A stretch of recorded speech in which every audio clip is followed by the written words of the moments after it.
Hey kiddos, we're back for our second day of the 12 days of Christmas crafts. I wanted to get started with this countdown for Christmas. I thought you'd need that right away. This was made from the back of that bag that we used yesterday to create those great Christmas pictures. So let's get started. This ribbon I got from Hobby Lobby last year during their clearance sale. This ribbon, the red, came from Dollar Tree. And of course, I think there's like 5 yards on that one, which was a great deal. It's just gross grain ribbon. This is some iron-on tape. I don't know if you're familiar with this, but you use it to iron fabric together. You can use it to hem your pants, iron the ribbon. It goes in between the two pieces of fabric and you can iron it together. Then you're also going to need 12 of these little mini stockings. They come at 4 on a card for 98 cents. So the project cost me around $3 for the stockings, and the ribbon was anywhere from $1 to $5 depending on how much you want to spend. Of course, now you could use a pillowcase. You could use a piece of fabric that you already have if you didn't get one of those bags yesterday. This piece of fabric, I believe, is 18 by 29, and I only know that is because the bag was that size yesterday. And what I did to straighten it up was I cut the edges and made them frilly by pulling them, so you make a little slit on one end and then you rip the material down, and that gives you a square piece of material most times. Now here I am, I'm cutting this ribbon because I'm going to have the red ribbon go down the sides, and then the buffalo check is going to go along the top. And all I did was notch the edges so that it gave me like a little flag. Where you cut a little V in it. You could definitely just cut it off straight. You could tie it in knots at the end. You could do just about anything however you want to end your project on the ends. And it wouldn't have to be 2 different colors of ribbon or 2 different styles of ribbon. You could use all the same ribbon. It would be just as cute. That's just my preference because it matched my buffalo check that I'm using in my house. Now, what I'm doing now is I am burning the edges on this gross grain ribbon, and all ribbon is pretty much like this. If it's like a little polyester, you'll get these little fuzzies and it'll start unraveling on you. So what I do is you just lightly run it over the flame, and it takes the little frays off of each one of them. Now here I am, I'm measuring it out. I'm going to run it across my piece across the top and see where I need to start hot gluing, and I'm just measuring it out from there. I want to apologize for my video camera not being pulled back enough so that you can see the whole project at one time. When you're videoing these, you can't really look at your video while you're going, and I should have paid a little bit more attention.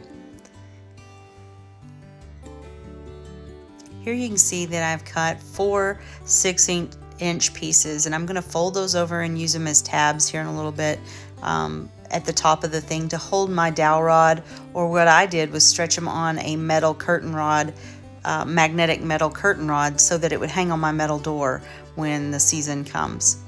I'm just straightening up the edges and hot gluing back and forth just to get it set, and then I'll go back later and really tack it down. I'm just tacking it down just on the corners and in the middle sections, just so that I can make sure that it's well centered and that all my pieces match up right. That's just something that I always do, is I'll tack it a little bit so that if I need to take it apart, I don't have to totally ruin my project to get it apart.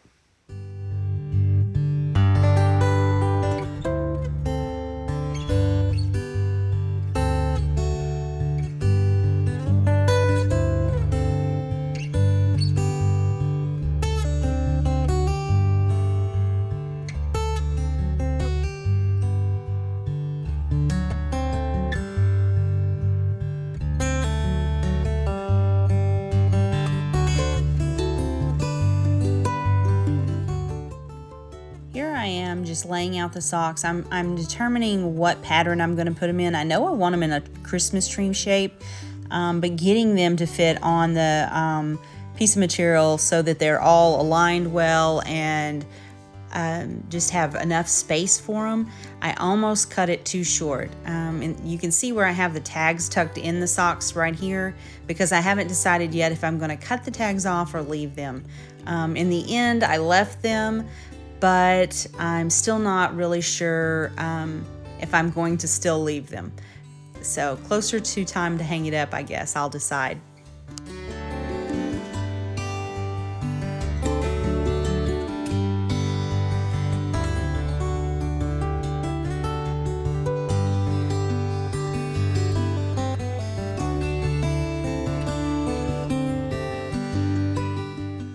Here I am, I'm gluing these tabs on the back of the project just so that you can use a curtain rod or a dowel rod to hang it up with. You wouldn't have to do that. You could pin it to the wall with some thumbtacks if you'd like. Here are the vinyl letters that I used my Cricut to cut them out, and I just did the 12 Days of Christmas. So the SVG file will be down in the comments if you would like to use it. I'm just going to place all of these on there in the order that they go. And then I'm going to take it over to my ironing board, and I'm just using my iron to iron it on. I do have a press, but these are so small that it was easier to not knock them off by using the iron one at a time. There are other options besides using a Cricut to do it. You could print them off on paper, cut them out, and make little tags and attach them to the little strings at the top. You could get iron-on numbers from Walmart.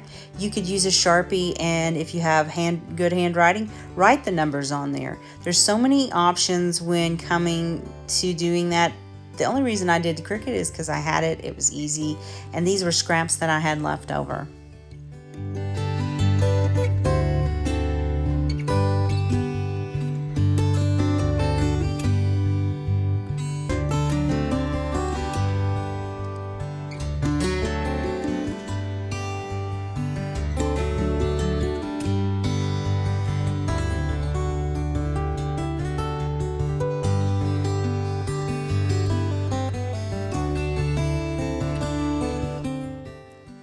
And with a little video magic, voila, there it is, it's all done. If you enjoyed this project today, I would really appreciate a thumbs up and for you to subscribe to my channel. I hope you all are having a great holiday season, and if you have any comments or just want to tell me hi, I'd really love to hear from you. Thank you and have a happy holidays.